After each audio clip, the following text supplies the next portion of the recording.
Okay, so here's the 7 meter all pumped up, and it's beautiful. Super cool stealth looking with the black. It's open sea swept canopy, so you can see in the wingtip there has a nice sweep. So when you do need to relaunch, it really rolls up on the wingtip, and then you can launch it. And then also it just makes the response of the kite really reactive. And talking about the response, we can talk here about the bridle. So the bridle uses their IRS bridle, which is a bungee and no pulleys here, so it has a nice feedback from the bar to the kite, and you get those really tight, crisp turns that you're looking for in your kite. Of course, just one connection. I know on other kites they have multiple connections, but they've just gone to the one in the far back right there. As far as the sail canopy, they use Tijon D2, but it's a little bit thinner. It's not quite as heavy duty as some of their other kites.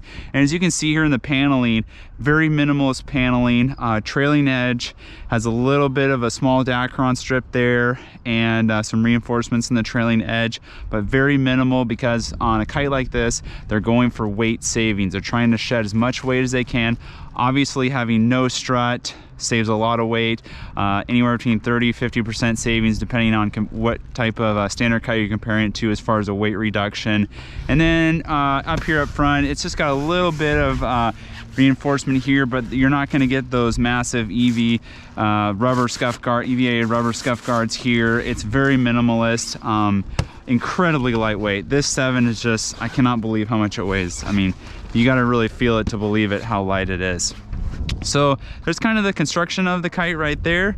Very simple, very basic layout, but incredibly effective for what it does. So as far as the design of the kite is, they designed this kite to make it work perfectly with a hydrofoil. You could use it for a twin tip if you were traveling and you needed to get compact. You may be going downwind, you didn't need a lot of pull. Surfboard, it could work a little bit, but this kite was designed for the hydrofoiler.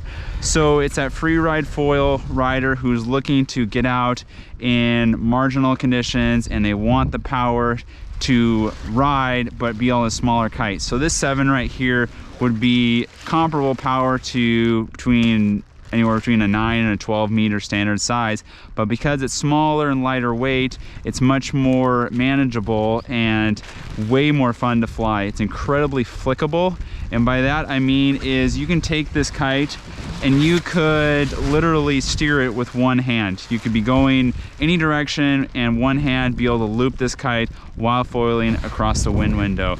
And so that's what makes this kite so fun to foil with, is that it just wants to be played around with as you're out there kite foiling. And I'm really excited about that. As far as its jumping characteristics, I've done a little bit of jumping with this kite, and you're definitely not going to get the jumps like you would with a standard kite. It just doesn't have that load and pop and hold like those other kites have. You can get some nice little jumps in, but it's nothing too large. And like I said, the bar feedback is incredible. It has what I would call medium to light bar pressure.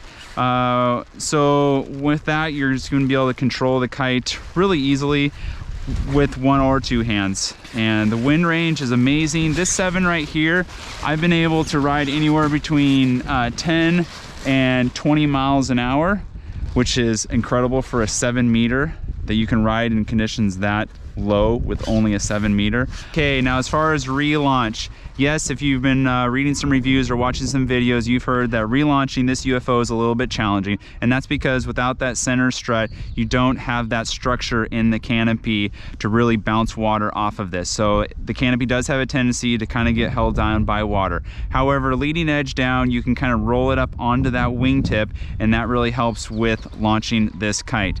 Now, if it gets trailing edge down, which means if it goes down like this, if it were to backstall, which it hardly ever does, but if it does this, then water can gather right inside here, and it is pretty much impossible to launch the kite. I've been able to do it maybe once, but what I would do in light winds, FYI, is I would swim towards the kite and I would pick it up, and I would take it and I would move it around the window and get it on the leading edge, and then I would be able to relaunch it and you'd be back up and riding right there. And what they've also done to help with that structure in the wingtip is they've added these small battens, and the battens are going to give it a little bit of structure in the wingtips to kind of make it so it can pop up and relaunch, and it also helps when you are turning this kite as well.